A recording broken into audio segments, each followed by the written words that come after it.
मैं अपने लड़के से मरवा दूंगा तुझे, मेरा लड़का कहेगा तो मैं अपने आप छुटा लूँगा, वो तो नाबालिग है, उसका कुछ नहीं होना।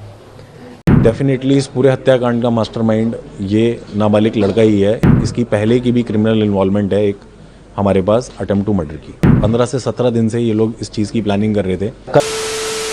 दो लोग स्कूटी से आते हैं, पहले पैर छू के प्रणाम करते हैं, फिर चाचा और भतीजे को गोली मार देते हैं और गोली मारने वाला एक नाबालिग है, यानी कि 18 साल से कम उम्र है। दोस्तों, क्या 18 साल से कम उम्र वाले बच्चे अगर कोई क्राइम करते हैं तो क्या दोस्तों वो हमारे देश के कानून से ऐसे ही बचकर निकल जाएगा? दोस्तों, इस पर हमारे देश के कानून का क्या पॉइंट ऑफ व्यू है, ये हम वीडियो के लास्ट में समझेंगे। पहले जानते हैं आखिर पूरा मामला क्या है। हेलो नमस्कार दोस्तों, एमटीडी न्यूज़ चैनल पर आप सभी का स्वागत है। दोस्तों, 31 अक्टूबर 2024 दिवाली का दिन शाम 8:30 बजे जब पूरा देश दिवाली का जश्न मना रहा था, वहीं दिल्ली के एक परिवार के साथ एक ऐसी घटना घट जाती है जिससे कि वह परिवार ही नहीं बल्कि पूरा वह इलाका ही दहशत में है।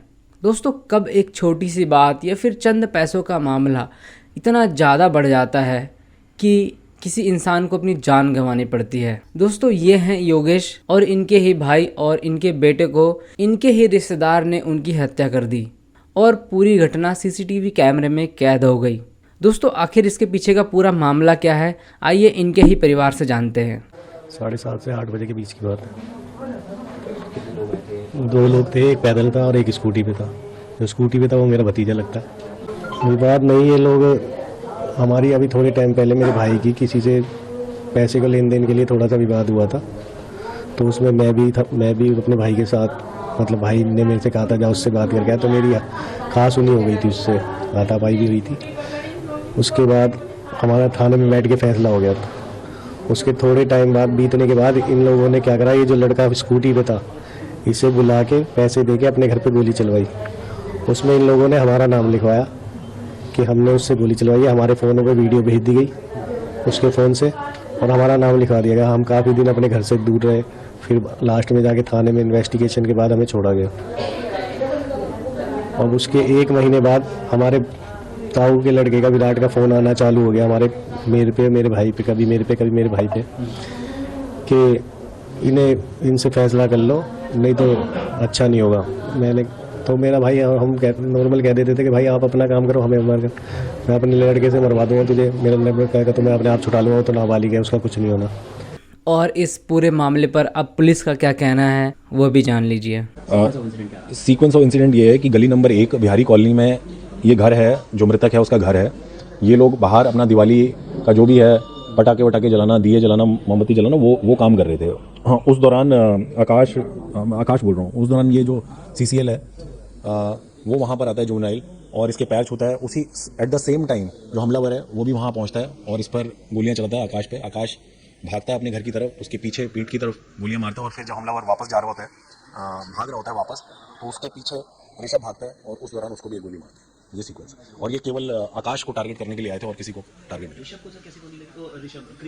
कृष्ण को तो उस दौरान गोली लगी जब जैसे आकाश अंदर भागा घर की तरफ, अपने बाहर था वो, जब उसके पता चला कि फायरिंग स्टार्ट होगी, वो घर की तरफ अंदर भागा तो उसके पीछे हमलावर भागा, उस दौरान उसकी गोली लगी, वो घर के अंदर ही था। ये सर जो पकड़ा गया ना, इसके ऊपर से पुराने मुकदमे दर्ज हैं। नाबालिग के ऊपर एक पुराना मुकदमा है अटेम्प्ट टू मर्डर का। शूटर कहाँ से आ रहा है वो सारी ये जांच का विषय है, क्योंकि हम एक ही वर्जन के ऊपर डिपेंडेंट नहीं रह सकते। बट हाँ, हमारे पास कुछ नाम आ गए और हम उसकी जांच कर रहे हैं कि जो कहानी ये जो भी हमको बता रहे हैं वो कहानी कितनी सही है कितनी झूठ है। एक बार वो पुख्ता हो जाएगी फिर आपके साथ साझा करेंगे। दोस्तों, अब हम बात करते हैं, जब एक 18 साल से कम उम्र का बच्चा या व्यक्ति कोई क्राइम करता है तो दोस्तों उस पर हमारी न्याय प्रणाली, हमारा जस्टिस सिस्टम का क्या पॉइंट ऑफ व्यू है वो मैं आपको बताने की कोशिश करता हूँ। अगर क्राइम करने वाला 18 साल से कम उम्र का है तो दोस्तों सबसे पहले तो उनके लिए एक स्पेशल प्रोसीजर फॉलो किया जाता है और उनके लिए एक अलग कानून है और इनके लिए स्पेशल कोर्ट भी होते हैं जहाँ पे इनका पूरा ट्रायल होता है और सबसे पहले इनका माइंड टेस्ट होता है। इनकी अंडरस्टैंडिंग के बारे में समझा जाता है कि आखिर ये 18 साल से कम उम्र तो है, लेकिन क्या इसकी सोच और समझ एक अडल्ट के बराबर है। कोर्ट ये एग्जामिन करता है कि जो क्राइम करने वाला बच्चा है क्या वो क्राइम के कॉन्सिक्वेंसेस को समझ सकता है या नहीं, क्या वो जानता था कि मेरे इस हरकत से सामने वाले की जान चली जाएगी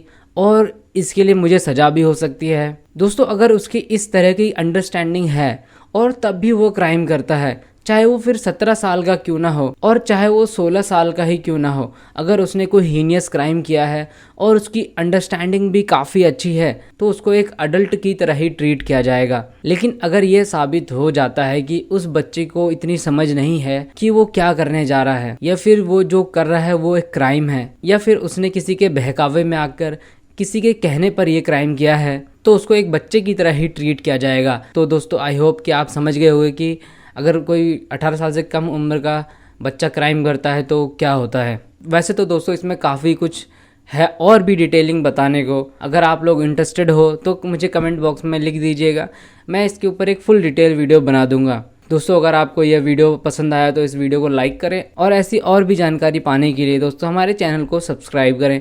मिलते हैं आपसे नेक्स्ट वीडियो में।